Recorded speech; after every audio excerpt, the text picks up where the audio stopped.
Avtomobilda ogohlantirish chiroqchasi yonsa, bu dvigatel buzilgan degani emas. Bu faqat bitta narsani anglatadi. Uni tekshirish vaqti keldi. Ijobiy natija qo'rqinchli bo'lishi mumkin.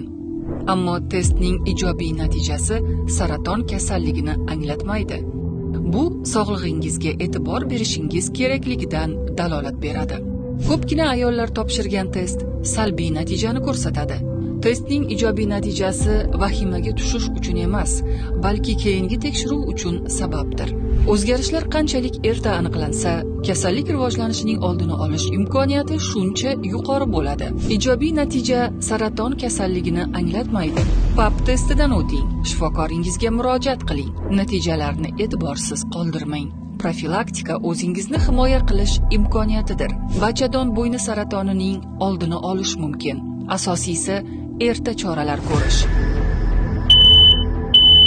Bu yong'in emas, bu uning oldini olish imkoniyatidir.